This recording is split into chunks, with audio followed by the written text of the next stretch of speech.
Les experts sans frontières. Mathieu Jolivet. Bonjour et bienvenue, très heureux de vous retrouver dans les experts sans frontières. Ils sont autour de moi. Aujourd'hui, ils sont d'origine américaine, ils sont ukrainiens, roumains, espagnols. On sera même à Reykjavik, à Yaoundé au Cameroun. C'est leur regard extérieur qui nous intéresse pour analyser l'actualité.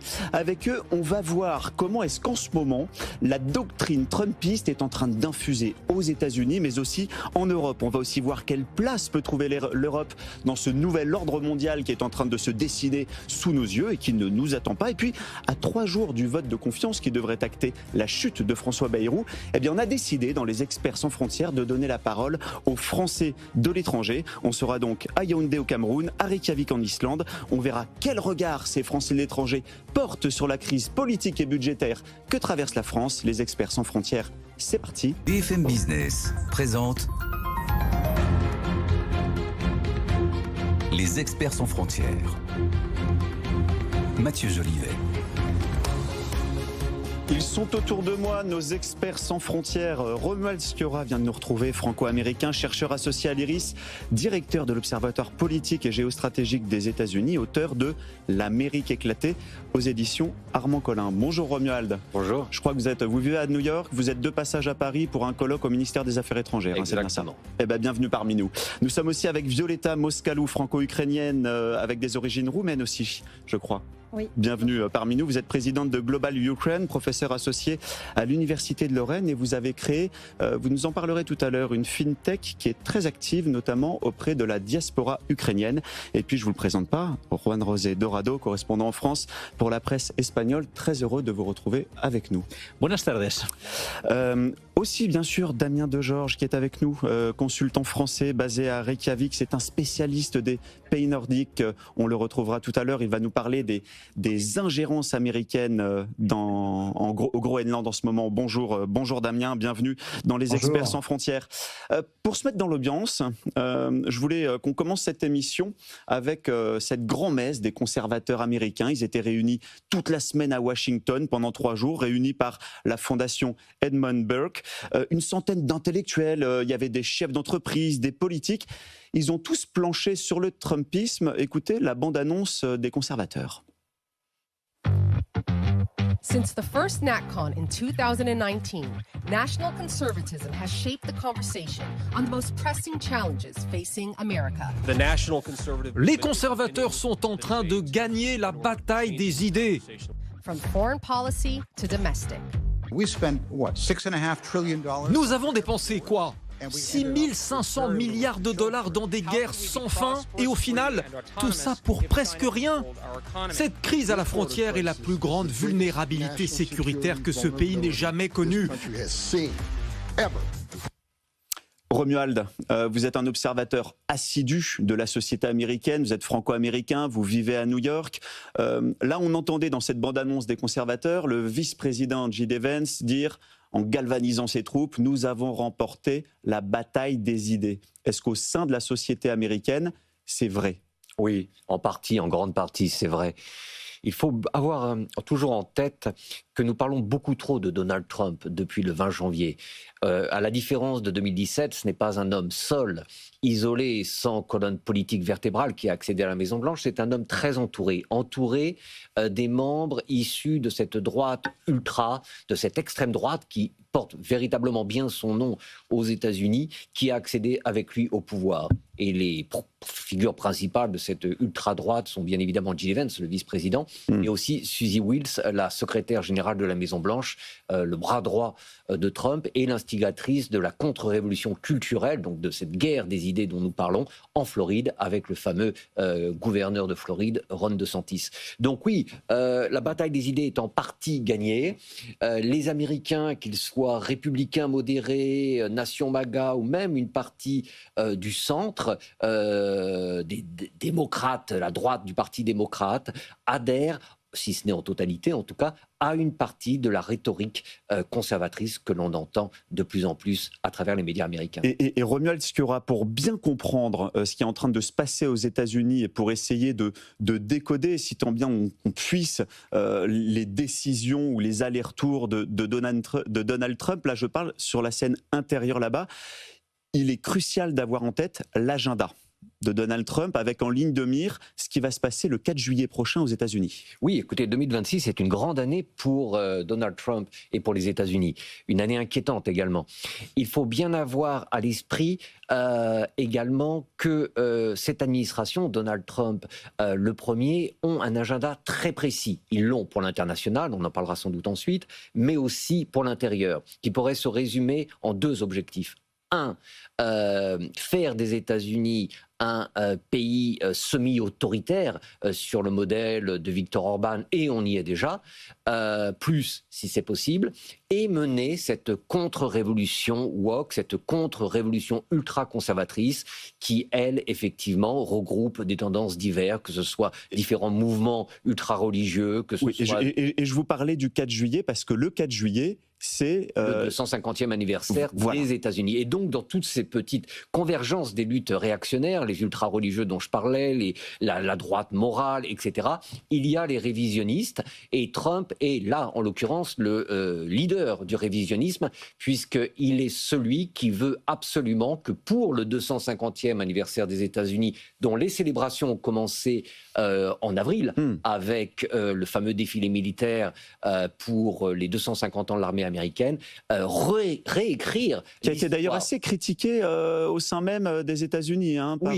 par des vétérans qui disaient que c'était pas, c'était pas dans la culture américaine de se mettre en avant comme ça. Le défilé était quand même pas très bon, ça a coûté beaucoup. Mais bref, l'objectif donc de Donald Trump est effectivement de proposer une autre vision de l'histoire américaine, et cela donc à travers réécriture des manuels scolaires, attaque contre les musées. C'est pour ça que l'on parle de révisionnisme. C'est ça. Et il y a toute une machine qui se met en branle autour de lui. Je découvre par exemple qu'il y a un jeune qu'il a nommé, je crois, directeur exécutif d'une commission qui s'appelle America 250. Un jeune de 25 ans, un ancien producteur de Fox News qui s'appelle Ariel Habergel. Et lui, en fait, son job, c'est de travailler sur la narration patriotique. Tout à fait. Donc là, on est vraiment... on a l'impression d'être à Hollywood, où on est en train de préparer un grand show. C'est l'entertainment pour les 250 ans de la déclaration d'indépendance au service de Donald Trump. On appelle ça American 250 Project, le projet America 250. Et effectivement, comme je le disais, cela concerne bien évidemment les écoles, les musées, le cinéma, la télévision, etc. Et l'objectif est, comme le dit Donald Trump, de mettre enfin en avant les grands moments glorieux de l'Amérique. Et il y en a eu, et c'est bien de les mettre en avant, mais aussi de passer sous silence les zones d'ombre, et elles sont nombreuses, qui selon Donald Trump font tâche sur le tableau. Il veut par exemple qu'on arrête de trop mettre en avant le génocide amérindien, l'esclavage. Et pour conclure, je prendrai juste une de ces formules. Il y en a quand même assez d'entendre dire que tout était affreux dans l'esclavage. Verbatim, Donald Trump. C'est dingue ça. Donc en fait, on gomme vraiment tout ce qui peut fâcher dans l'histoire, tout ce qui peut faire une tache d'ombre lors de ces cérémonies patriotiques. J'aimerais bien qu'on puisse voir aussi un décret qui illustre tout ce que vous nous racontez, Romuald Sciorra. C'est un décret qui était signé en mars dernier.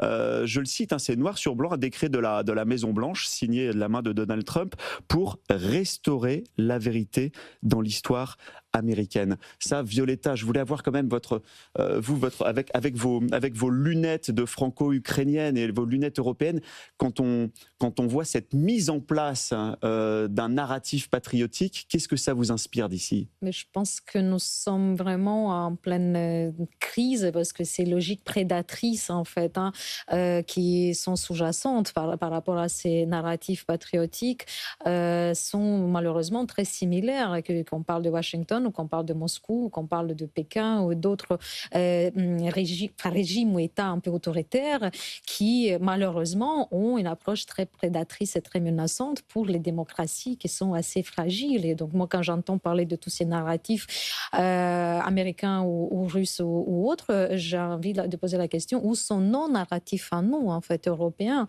Parce qu'on a l'impression qu'on pêche, en fait, par trop de timidité. L'Europe, je pense qu'il faut quand même poser les chiffres sur la table. C'est 20% de l'économie mondiale et on se comporte comme si on faisait que 2%. Et en face, à l'inverse, les Russes, à l'inverse, 2% de PIB mondial, même moins en dessous, ils se comportent comme s'ils avaient 20% et que c'était, on est encore au temps de la guerre froide. où tu as la Russie d'un côté et les États-Unis de l'autre côté. Donc malheureusement, c'est un temps d'électrochoc. Et en fait, du point de vue du management, dès qu'on parle de crise, c'est une opportunité pour se réinventer, pour rebooster, pour se mobiliser. On n'a pas dit le dernier mot, je pense, mais il faut quand même qu'on s'interroge très sérieusement. Et surtout dans ce narratif patriotique, on voit bien que cette manipulation du passé, comme celle-là qui est pratiquée en ce moment par Poutine, par Donald Trump, c'est des choses qui peuvent avoir des conséquences directes, concrètes sur la réalité des conflits. C'est quelque chose qui peut même... Alors je ne sais pas si en Russie ça galvanise les troupes, si ça trouve un écho en Russie, ils sont ce récit. Excusez-moi l'expression, ils sont complètement zombifiés par la propagande médiatique que le Kremlin distille depuis l'arrivée de Poutine au pouvoir, en fait, depuis 2000. Il va oser dire, souvent mettre en question la légitimité du président ukrainien Vladimir Zelensky, par exemple, pour dire oui, son mandat est arrivé à la fin, il faudrait qu'il y ait quelqu'un d'autre. Sauf qu'aujourd'hui, permettez-moi de rappeler qu'il y a toute une génération de Russes aujourd'hui qui n'ont jamais vu un autre président, en fait, parce qu'il est là depuis 25 ans. La petite parenthèse de Medvedev, Premier ministre, ils ont fait un jeu de chaises musicales, ça ne comptait pas. Donc, effectivement, c'est très, très inquiétant. Et encore une fois, on n'a pas le choix, parce que je ne peux pas imaginer le 21e siècle avec les régimes autoritaristes qui gagnent, en fait, et qu'on vive sur un temps de terreur et qu'on ait peur. C'est ça, on sent qu'il y a des empires qui sont en train de se construire avec des ressorts qui sont les mêmes un peu partout dans le monde. Qui empoisonnent des gens en Europe, en Grande-Bretagne et autres, ou que ce soit les Américains qui se permettent des commentaires, Elon Musk, j'ai des Vance pour ne pas les nommer, qui voient qu'ils sont énervés parce qu'en Europe, il y a un minima de régulation et qu'ils ne peuvent pas faire ce qu'ils veulent avec leurs plateformes technologiques et autres. C'est quand même super inquiétant. On reviendra d'ailleurs volonté belliqueuse ou d'ingérence américaine dans le monde un petit peu plus tard. J'aimerais vous montrer un autre décret que j'ai trouvé assez hallucinant aussi, parce que celui-là, il a été signé il y a seulement quelques jours, c'était fin août, par Donald Trump. Regardez, c'est un décret donc signé qui est de la Maison Blanche pour dire qu'il faut rendre l'architecture belle. Making Federal Architecture Beautiful Again. Romuald, ça c'est quelque chose qui a été commenté aux États-Unis ? Oui, mais je vais vous surprendre. Le président, pour une fois, n'a pas totalement tort. C'est-à-dire, alors évidemment, il y a le côté Trump, de l'or partout. Vous savez, il veut rénover la Maison-Blanche, un grand salon tout doré, un style casino années 70. Donc il y a du mauvais goût, évidemment. Enfin, le débat n'est pas de savoir si on est plus le Corbusier ou Garcia, mais Voilà. Mais néanmoins, non. L'objectif est quand même d'arrêter de bâtir. Vous savez qu'il n'y a vraiment aucune harmonie dans l'architecture. Baladez-vous dans certains quartiers de New York, vous avez un building ultra moderne à côté d'une maison. Enfin bref, on a détruit des gares magnifiques comme la fameuse gare centrale de New York, Penn Station, etc., etc. Donc, ce que souhaiterait l'administration, c'est qu'il y ait à chaque fois une étude lorsque l'on construit un nouveau monument, un nouveau building, que celui-ci soit plus accordé à l'espace qui l'entoure. Donc, je dirais que ce décret est un peu évidemment théâtral, toujours, il l'a signé avec, etc. Mais il y a quand même dans le fond l'ambition de mettre un peu plus de cohérence dans les approches architecturales aux États-Unis. Voilà. D'accord, je comprends mieux. Juan José, qu'est-ce que ça vous inspire, vous, tous ces récits, tous ces rôles des récits là, dans les constructions nationales en ce moment, qu'on voit surtout aux États-Unis et en Russie aussi? Bon, le cas des États-Unis, on le connaissait depuis longtemps, puisque Donald Trump avait déjà annoncé la couleur dès son premier mandat. Donc, tout simplement, comme vous l'avez dit, cette fois-ci, à son deuxième mandat, il n'est pas tout seul comme il l'était au début de son premier mandat. Donc, on savait à quoi s'attendre. D'ailleurs, lors de la campagne, il l'a annoncé, il l'a dit. Donc, on n'est pas surpris. Par contre, effectivement, là où je veux en venir, c'est, vous avez parlé effectivement des Verts des États-Unis, une espèce de pays semi-autoritaire à le style de l'Hongrie de Orban, mais c'est vrai que quand vous regardez quels sont ses grands rivaux aujourd'hui, c'est notamment la Chine. Il a plutôt la Chine comme exemple, où il veut une Amérique forte. Il sait que pour avoir une Amérique forte, la démocratie, il n'en a rien à faire. Et je crois qu'il n'en a jamais eu à faire de la démocratie. Et donc, pour les Européens, vous disiez, on est timide, on est naïf. On est extrêmement naïf. On croit toujours que la vérité est de notre côté. On croit toujours que la démocratie va gagner. Peut-être, mais face à Xi Jinping, face à Poutine, face à Donald Trump. L'Europe, effectivement, elle pèse énormément dans l'économie mondiale, mais la réalité est que politiquement, on est des nains à côté de ces trois pays. C'est ça, avec cet appel à l'électrochoc qui, pour l'instant, est un véritable coup d'épée dans l'eau. J'aimerais qu'on profite aussi d'avoir la présence de Romuald, qui est de passage en France, pour comprendre quel est le profil de cet électorat trumpiste. On sait que parmi ces électeurs trumpistes, il y a tous ceux qu'on appelle les techno-libertariens. Alors, on connaît un peu Elon Musk ici en France, où certains ont entendu parler de Peter Thiel. Je dis ça parce que lors de cette grand-messe des conservateurs qui était cette semaine à Washington, il y avait beaucoup de conférences qui étaient consacrées à la technologie, à l'IA, avec des anciens de Palantir. Palantir, qui est un mastodonte de la tech, qui travaille pour la NSA, pour la CIA, qui a été fondé par Peter Thiel, qui a fait des études de philosophie, qui est un gourou de la Silicon Valley. C'est une star de la tech. J'aimerais qu'on écoute Peter Thiel. C'était en 2012, depuis le campus de Stanford. Il nous donne un peu sa vision du pouvoir et du rôle d'un État, selon lui.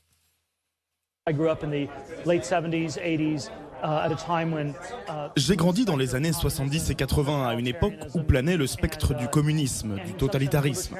Et d'une certaine manière, le libertarisme était à l'opposé de l'État totalitaire. Il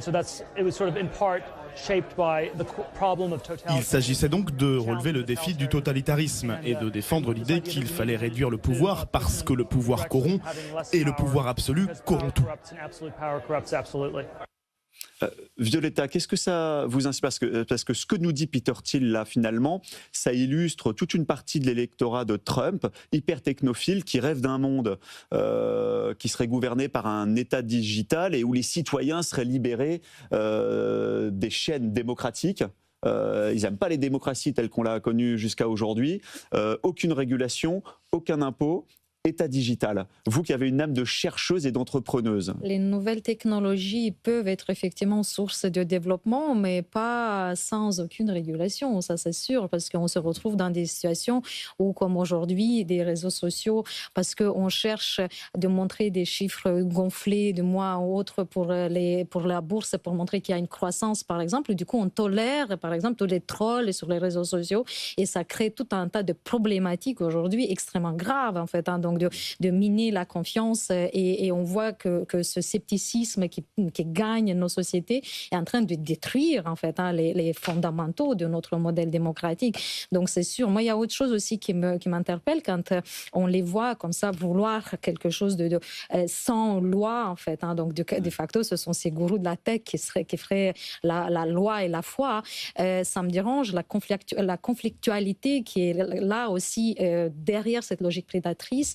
Et je me demande, est-ce que le manque de parité dans ces sociétés et dans ces corporations, dans ces entreprises technologiques n'est pas aussi une problématique en fait, parce qu'on a aujourd'hui des recherches qui montrent que les sociétés avec plus de parité du point de vue des organes de prise de décision, gouvernance, qu'il s'agisse de l'administration publique ou bien dans les sociétés de la tech et autres, la parité diminue la conflictualité parce qu'on a un peu plus de chances qu'on aille chercher des compromis, donc on soit un peu plus sur de la coopération, collaboration. Et à mon avis, j'arrête là, il y a eu une grande avancée pour la cause féminine, en fait, après la Deuxième Guerre mondiale, parce qu'au final, on a vu le droit de vote qui a été adopté dans certains pays, même très tard, en fait, les années 45, je pense, en France, 73, carrément en Suisse.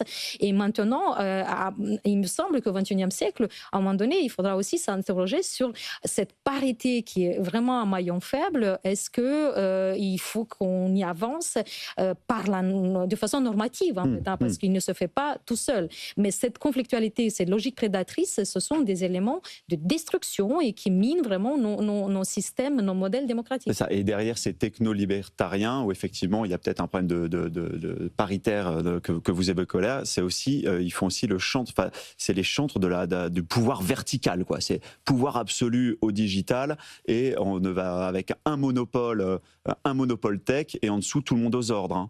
Est-ce que ce courant techno-libertarien, c'est un courant qui prend de l'ampleur ou il reste marginal aux États-Unis, Romuald ? Oui, ce courant prend beaucoup d'ampleur, et je me permettrai de rebondir sur deux choses qui ont été dites et très justes.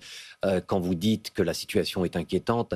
Je ne suis pas certain que la démocratie libérale gagne la bataille. Nous sommes dans une fin de cycle et comme vous le savez, même en Occident, l'idée de démocratie ne parle plus vraiment aux jeunes générations. Je ne parle pas d'autres pays à travers le monde qui sont de plus en plus séduits par les modèles alternatifs russes et chinois. Et ça rejoint donc justement votre question et également ce que vous disiez à propos de la parité. Effectivement, les géants de la tech se contrefichent aujourd'hui de l'idée de démocratie, un petit peu comme cette ultra-droite qui est arrivée au pouvoir et qui entoure le président. Essentiellement, J.D. Vance, le premier qui fait fi de la démocratie. Il a été très clair dans plusieurs articles qu'il a écrits auparavant. Bref, pour ces géants de la tech, oui, verticalité, dérégulation à tout prix et liberté. C'est l'esprit du libertarisme. Quand on parle des libertariens américains, on ne sait pas trop en France de quoi il s'agit, mais c'est vraiment une dérégulation générale de tout ce qui fait le vivre ensemble, de tout ce qui permet à une société de se construire, d'avoir une colonne vertébrale. Et donc c'est effectivement très dangereux car on est dans la verticalité et donc le boss agit en autocrate. Et je me permets juste de revenir sur ce que vous disiez à propos de la parité, et c'est très juste. On est dans un pays aux États-Unis où la parité est également en grand danger. Rappelez-vous, enfin vous savez ce qui arrive aujourd'hui de plus en plus, la situation des femmes, ce que le secrétaire à la Défense lui-même a publié en disant oui, ça pourrait être quand même pas mal que les femmes restent à la maison, et les géants de la tech entretiennent ce masculinisme. Il y a un masculinisme rampant aux États-Unis qui est de plus en plus fort. On va marquer une courte pause. Vous parliez tout à l'heure, Romuald Sciorra, de cette convergence finalement des forces réactionnaires un peu dans le monde. On va marquer une courte pause et on verra après comment est-ce que cette doctrine trumpiste est en train d'infuser un peu partout en Europe. On va voir ça avec nos experts sans frontières juste après une courte pause. BFM Business présente Les experts sans frontières. Mathieu Jolivet. Bienvenue si vous nous retrouvez dans les experts sans frontières. Autour de moi, Romuald Sciorra, chercheur franco-américain associé à l'IRIS, Violeta Moscalou, franco-ukrainienne, présidente de Global Ukraine, et puis Juan José Dorado, correspondant en France pour la presse espagnole. Et enfin, depuis Reykjavik, Damien De George, consultant basé en Islande, spécialiste des pays nordiques. J'aimerais qu'on voit ensemble comment le trumpisme est en train d'infuser en Europe. Pour ça, je vous propose de remonter en mai dernier, quand vous aviez deux candidats à la présidentielle, Georges Simion pour la Roumanie et Karol Nawrocki pour la Pologne. Ils faisaient meeting commun en Pologne. C'était en mai dernier. Regardez ça. Nous nous opposons à l'immigration illégale. Nous nous opposons au sentiment anti-américain en Europe.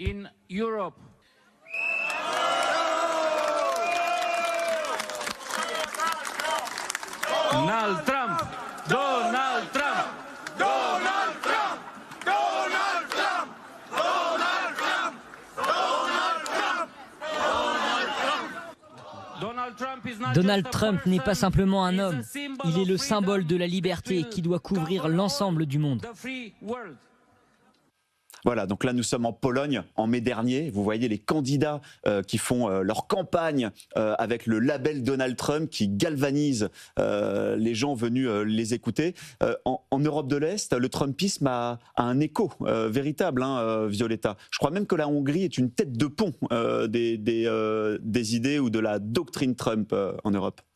Malheureusement, effectivement, on voit que ces tendances vers l'autoritarisme et donc tout ce qui est nourri par l'image même de Donald Trump, on peut se souvenir qu'il n'a pas vraiment les grandes vertus démocratiques en janvier 2020. Il ne voulait pas rendre les clés du Capitole. Donc, on a vu effectivement qu'on a frôlé de peu le pire, en fait. Donc, et effectivement, on voit ces tendances et ça, c'est super inquiétant. La Roumanie, où il y a eu des élections qui ont été annulées parce qu'il y a eu des ingérences et de falsifications massives en utilisant les réseaux sociaux, le TikTok notamment, où une personne qui était absolument inconnue par le grand public en espace de 3 mois est devenue candidat favori pour des élections présidentielles et tout. Donc ça, je pense que ça nous amène, on est forcé de poser sur la table la question de la régulation des réseaux sociaux. Et moi, j'ai envie de amener juste un petit exemple. Moi, dans la FinTech, le régulateur m'impose de faire une vérification de la personne qui veut commencer à utiliser des services financiers et comme ça d'être sûr que qui est en face et qu'est-ce qu'il va faire la personne avec ses ressources financières. Et je ne comprends pas pourquoi maintenant, quand l'information et les réseaux sociaux sont devenus maintenant un bien public qui est une arme qui peut détruire en fait, qui est vraiment utilisée de façon très dangereuse par autant de...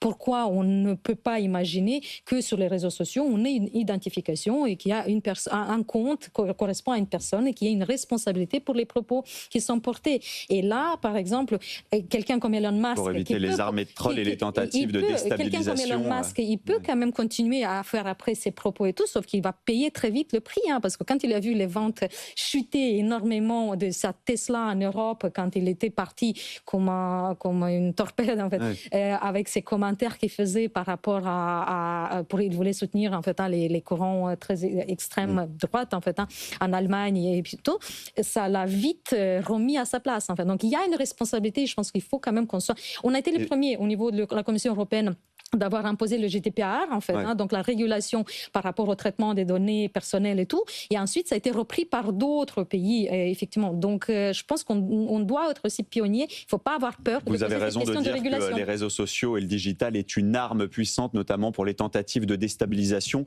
Ce qui nous amène aussi peut-être à Reykjavik, où nous attend Damien Degeorges, qui est un consultant français basé en Islande. Vous êtes aussi un spécialiste des pays nordiques. On voulait faire un point avec vous sur cette histoire qui a eu un écho international assez fort où on s'est rendu compte, c'était une enquête choc d'un média néerlandais, RD, où on voit 3 agents, a priori infiltrés, américains, en train d'essayer de s'activer pour faire émerger un mouvement sécessionniste au Groenland, de manière à ce que le Groenland puisse demain s'arrimer aux États-Unis.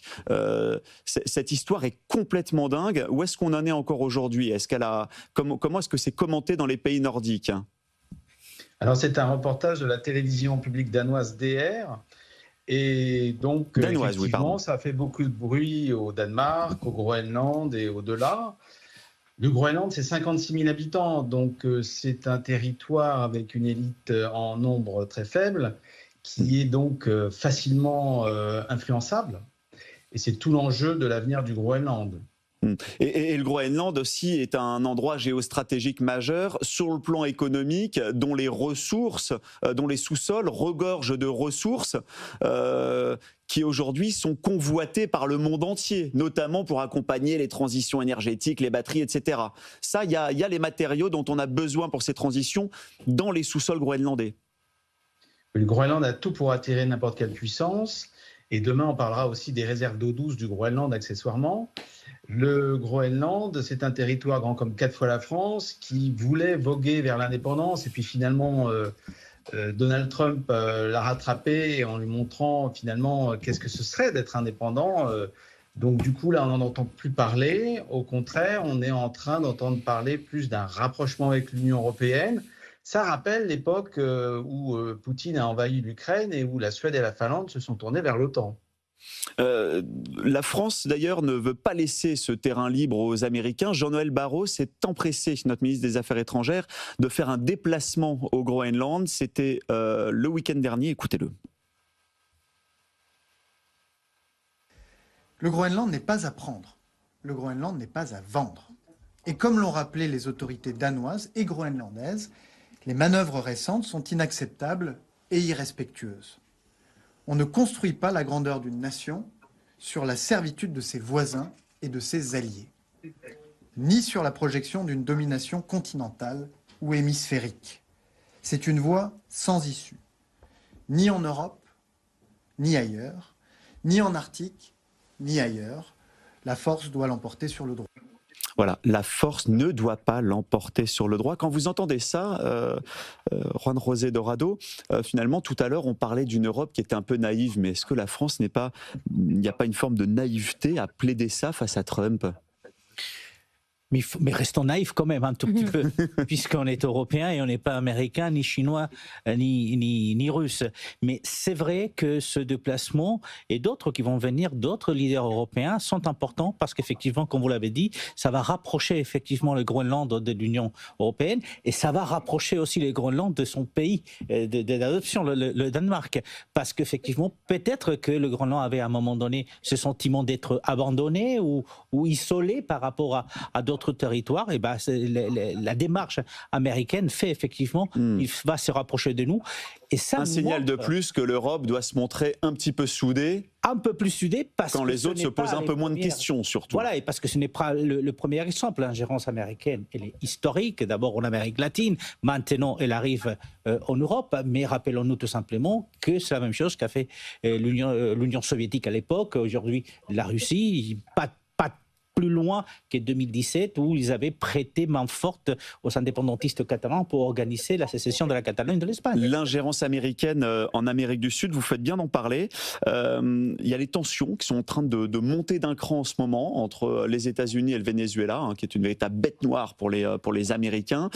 Une force navale américaine qui s'approche des côtes vénézuéliennes.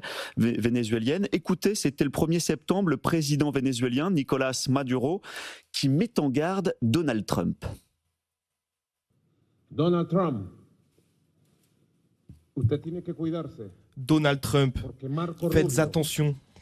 Marco Rubio veut salir vos mains de sang avec du sang sud-américain. Il veut vous entraîner dans un bain de sang et que votre nom, Trump, soit marqué de sang pour des siècles et des siècles. Et que son apellido, Trump, se manche de sangre por los siglos de los siglos. Bon, je rappelle qu'au lendemain de cette menace, Donald Trump a fait savoir sur Truth Social qu'ils avaient dézingué une embarcation vénézuélienne avec 11 morts, en disant que c'était 11 narcotrafiquants, que Nicolás Maduro, ils ont mis 50 millions de dollars pour qui le capturerait. C'est du jamais vu dans l'histoire au niveau d'un chef d'État. Romuald Sciorra, là, on sent que l'étau est en train de se resserrer sur le Venezuela, qui, au-delà de l'historique, le passé du chavisme, etc., on sent que Donald Trump, là, ne veut plus perdre de temps pour essayer de remettre dans le giron américain une terre qui a des ressources pétrolières monumentales. Tout à fait. Et je reviens brièvement sur le Groenland. Oui. Ces deux ingérences sont très différentes. Le Groenland nous a fait rentrer dans une ère tout à fait nouvelle. C'est-à-dire pour la première fois de leur histoire. Oui, je crois qu'on a un petit problème de micro, Romuald. Donc, oui. Je pense qu'on va régler tout de suite votre micro. On va régler ça peut-être sur cette ingérence au Venezuela. Est-ce que c'est quelque chose qui nous en dit long sur l'histoire aussi du chavisme et de l'anti-impérialisme qui s'est construit face aux Américains depuis des décennies maintenant? C'est une réalité parce que ça a été la basse-cour des États-Unis a toujours été l'Amérique latine. Il faut aller juste quelques années en arrière. On va se rappeler le Panama de Noriega et l'intervention américaine. Donc effectivement, là aujourd'hui, c'est le Venezuela. C'est vrai que le Venezuela est un pays autoritaire ou une dictature. Vous allez l'appeler comme vous voulez. Ça dépend de quel côté vous êtes. Mais la réalité, c'est une réalité aussi économique et ce sont les ressources pétrolières qui sont énormes du côté du Venezuela. On sait aussi que les relations avec le Mexique de Donald Trump et le Mexique sont assez compliquées par rapport effectivement à l'immigration à la frontière entre les deux pays. Mais Donald Trump a toujours besoin, même s'il a voulu sortir ses soldats du Moyen-Orient, il a toujours besoin d'avoir l'arme militaire quelque part. Aujourd'hui, c'est le Venezuela. Demain, ça sera certainement un autre pays. Mais c'est aussi une façon de tenir les Américains en haleine, en quelque sorte, parce qu'on est en état de guerre, entre guillemets. Allez, on va marquer une courte pause et ensuite on verra avec vous quand même quelle place peut trouver l'Europe face à ces nouveaux empereurs qui s'affirment autour de nous. Et puis j'aimerais bien avoir aussi votre regard sur la crise politique et budgétaire que traverse la France. On filera d'ailleurs à Yaoundé au Cameroun. On donnera la parole aux Français de l'étranger. À tout de suite. BFM Business présente Les experts sans frontières. Mathieu Jolivet. À 3 jours du vote de confiance qui devrait acter, sauf miracle, la chute de François Bayrou et de son gouvernement, on voulait dans les experts sans frontières donner la parole à ces Français de l'étranger pour savoir comment est-ce que eux regardaient, vivaient, si c'était un sujet ou pas pour eux, ce qui se passe aujourd'hui en métropole. On va retrouver tout de suite Olivier Leloustre, qui est chef d'entreprise, conseiller des Français de l'étranger.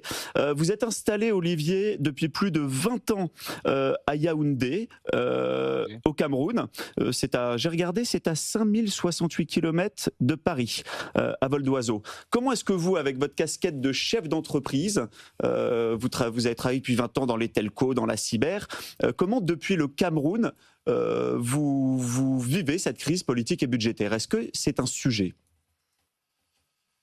Alors, pour être très, très honnête, effectivement, c'est pas vraiment un sujet. On vit ça un petit peu de loin.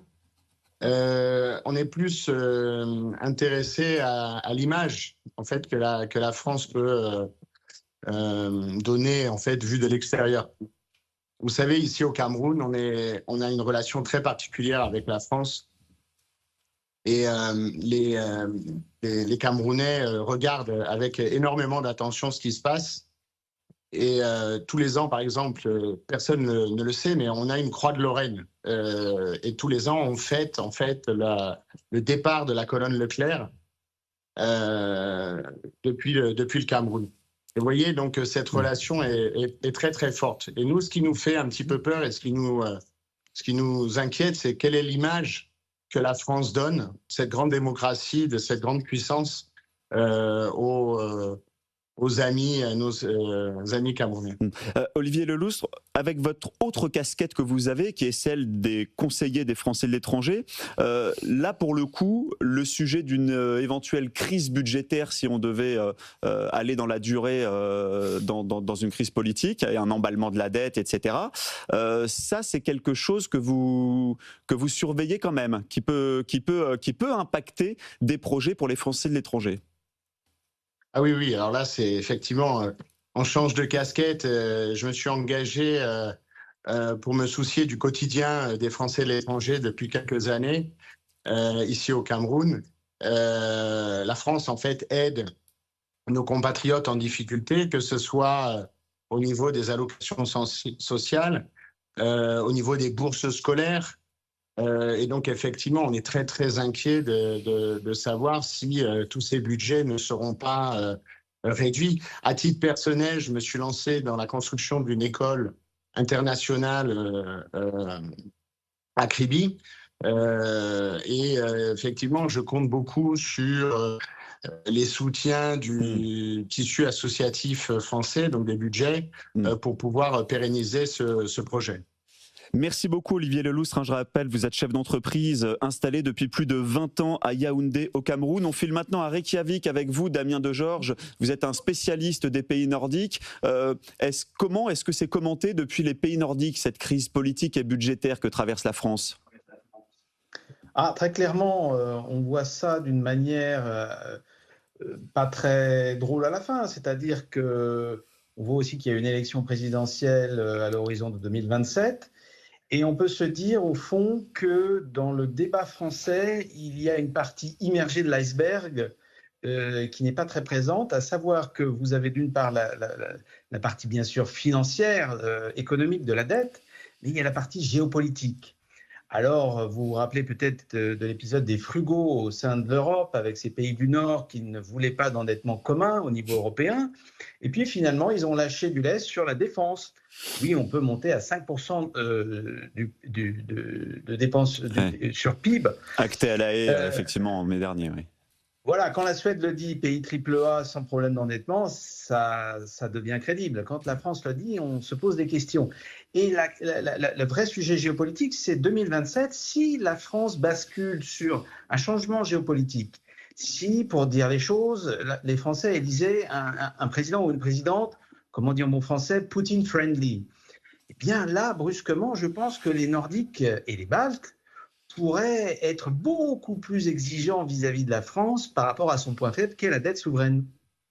Merci beaucoup pour votre analyse et commentaires depuis Reykjavik en Islande, Damien Degeorges. Juan José Dorado, quand vous entendez ces réactions des Français de l'étranger, vous, comment est-ce qu'il n'y a pas une forme de lassitude en Espagne, qui est un pays voisin, qui a fait les efforts qu'il devait faire, qui a relevé la tête de l'eau, et de voir les Français, ce village gaulois, s'écharper autour des jours fériés et voir leurs dettes s'accumuler? C'est vrai, notre intervenant depuis Reykjavik parlait des pays frugaux. Rappelez-vous, l'Espagne était parmi les pigs qu'on avait appelés, ces pays latins, entre autres, qui dépensaient sans compter. L'Espagne, effectivement... Ça, c'était avant la remontada. Avant la remontada, effectivement. Donc, l'Espagne a beaucoup souffert parce que ce qui est proposé aujourd'hui en France, le Portugal, l'Espagne, l'Italie et la Grèce l'ont déjà vécu il y a quelques années. On sait que c'est nécessaire. On a la sensation qu'effectivement en France, les Français ne sont pas du tout au fait de ce que peut arriver si effectivement cette dette n'est pas résorbée. La réalité, c'est qu'aujourd'hui, si l'Espagne va mieux que d'autres pays, c'est aussi parce que des efforts ont été faits. Et la France doit retrouver quand même sa place en Europe. Et donc, on a un regard triste d'un côté parce que effectivement, on est déjà passé par là, mais aussi surpris parce qu'on n'arrive pas à comprendre pourquoi la France n'arrive pas à se décider à prendre les mesures qu'il faut. Une incompréhension, en tout cas, ça fait parler un peu partout en Europe, cette crise politique et budgétaire française. Regardez par exemple cette une de Die Welt qui nous dit que en Allemagne, que l'Allemagne ne doit surtout pas suivre la France dans le bourbier de la dette. Je voulais vous montrer une autre une aussi, ça c'est le Financial Times qui nous dit que les options d'Emmanuel Macron sont en train de se réduire alors que son Premier ministre est au bord du gouffre. Et puis une dernière une qu'on a sélectionnée pour vous, celle du Télégraphe, qui cette fois titre sur voici le plan de Marine Le Pen pour empêcher la France de se ruiner. Donc là, on a le sentiment, d'ailleurs, quand on va rebondir peut-être sur ce dernier titre du Télégraphe, on a un peu le sentiment qu'en ce moment, si on élargit en Europe, il y a l'Europe qui est en train de se méloniser, si je peux me permettre ce mot, Violeta Muscalo. Il y a un gros problème derrière ces difficultés de trouver des solutions à la problématique de la dette, en fait, de la France. Tout ce qui est la crise de confiance des citoyens envers les institutions démocratique envers la représentativité de l'Assemblée nationale et le fait qu'on se tourne du coup vers les extrêmes droite ou gauche parce qu'on n'a plus vraiment confiance que le système actuel il peut être juste en fait.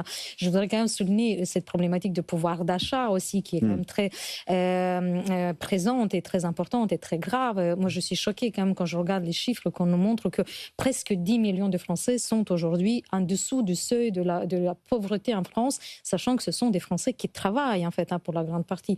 Donc ça, je pense que c'est quand même quelque chose de très compliqué. Et moi, ça me fait peur quand vous dites, oui, on pourrait avoir tout à l'heure à distance, on pourrait avoir en 2027 un président et une présidente Putin-friendly. J'ai pas envie de ce scénario, mais c'est grave en fait, de dire que la France, le pays des droits de l'homme, le pays quand même qui a amené dans la démocratie toutes ces valeurs, liberté, égalité, fraternité, pour nous, ce sont pas des vaines paroles. Et je pense que il faut qu'on cherche des solutions intelligentes en fait, pour montrer aux citoyens qui sont aujourd'hui en difficulté, une grande partie des Français, qu'on peut trouver des façons quand même de rééquilibrer un petit peu et que ces écarts entre les revenus et dans le pouvoir d'achat, le mode de vie puisse être rétabli. Par exemple, pourquoi pas... C'est un sujet qui vous est cher, je crois que vous avez fait votre thèse sur l'actionnariat salarié. Sur le partage de la valeur. Je pense que les Français comprendraient mieux si les grandes entreprises, au moment où on gagne quand même, quand on crée de la valeur, on serait un peu plus équilibré dans la façon de distribuer et que ça ne soit pas les 3/4 ou les 80% qui sont distribués au capital, mais qu'on essaye quand même aussi de récompenser. Surtout que les études montrent que les entreprises qui font de l'actionnariat salarié une stratégie ont meilleur rendement, meilleure performance, et ainsi de suite. On voit aussi l'exemple d'autres pays.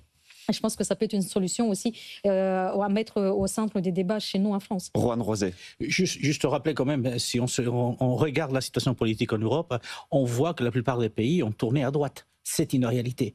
Aujourd'hui, en Italie, droite, extrême droite, si vous voulez, mais on voit aussi les Pays-Bas, on voit aussi la plupart des grands pays qui sont tournés à droite. Vous avez parlé tout à l'heure des pays de l'Est. Bien sûr, il y a l'Hongrie des Orban, mais la réalité aujourd'hui, c'est ça, c'est que la population européenne regarde plutôt à droite qu'à gauche. Et ça, c'est une réalité à laquelle il faut assumer. Allez, on arrive à la dernière partie de notre émission. Il ne nous reste plus que 3 minutes, donc je vous demanderai vraiment de pitcher très très rapidement. On demande maintenant chaque semaine à chacun d'entre vous de sélectionner un article de votre pays respectif, de nous dire pourquoi vous l'avez choisi. Donc là, c'est vraiment 1 minute chacun si ça vous va. Je commence avec vous, Violeta Moscalou, c'est votre carte blanche.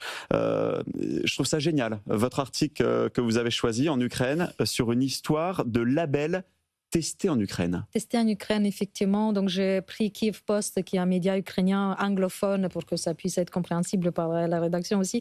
Qu'est-ce qui se passe derrière le test en Ukraine sur les drones, en fait, sur les certifications. Et on nous montre vraiment de façon très claire que l'Ukraine apporte beaucoup par l'innovation du terrain, par toutes les données que les fabricants, les industriels étrangers peuvent avoir sans être obligés de dépenser beaucoup sur la R&D, la recherche et développement en fait, pour faire tester les innovations pour les drones avec des cycles ultra rapides aussi et tout. Sauf que les Ukrainiens ne reçoivent pas forcément la contrepartie en fait, parce que souvent ils ont l'impression qu'on les a utilisés pour qu'ils fassent ces tests hyper rapides. Les industriels ensuite vont aller générer de la valeur. Ils s'attendraient peut-être qu'on reverse un peu plus ou qu'on renvoie une partie de la production. En tout cas, ça met en avant le testé en Ukraine. Vous avez aujourd'hui le Made by China et puis le testé en Ukraine. Juan José Dorado, vous, c'est un article d'El País sur les chiffres du tourisme qui vous a interpellé. Parce que cette semaine, les chiffres du tourisme en Espagne pour les 7 premiers de l'année et 7 mois de l'année ont été présentés. Donc l'Espagne se félicite du fait d'avoir reçu plus de 55 millions de visiteurs étrangers tout au long de janvier à juillet, ce qui a rapporté en dépenses 76 milliards d'euros, ce qui est quand même énorme. Par contre, ce qu'on a remarqué, c'est qu'il y a une certaine stagnation au niveau des visiteurs. Et pourquoi je vous dis ça? Parce que vous savez, pratiquement 16% du PIB espagnol dépend du tourisme, c'est-à-dire 16%. 15,6%, c'est-à-dire pratiquement 16%. Voilà, donc cet article d'El País, ça nous montre qu'il y a un pilier de l'économie espagnole qui est en train de se fragiliser. Tout à fait, et ça c'est important. Romuald Sciorra, votre article du New York Mag, vous, c'est sur les enfants bonbons de New York. Oui, l'un des grands scandales du moment. Depuis plusieurs années, 5-6 ans, nous voyons chaque jour des dizaines d'enfants, 3 ans, 4 ans, 5 ans, bien souvent seuls, 8 ans, 10 ans, 12 ans, vendre des bonbons, se déplacer de wagon en wagon pour vous vendre des NMS, des chewing-gums, etc., etc. Ce sont des enfants d'immigrés illégaux qui n'ont pas d'autres revenus. Le plus dramatique, c'est que ces enfants ne vont plus à l'école depuis des années, donc toute une génération qui aura grandi en vendant des bonbons dans le métro. Et on termine ce tour de carte blanche avec Damien Degeorges. Vous avez sélectionné un article groenlandais sur l'aide européenne. Vous avez 20 secondes.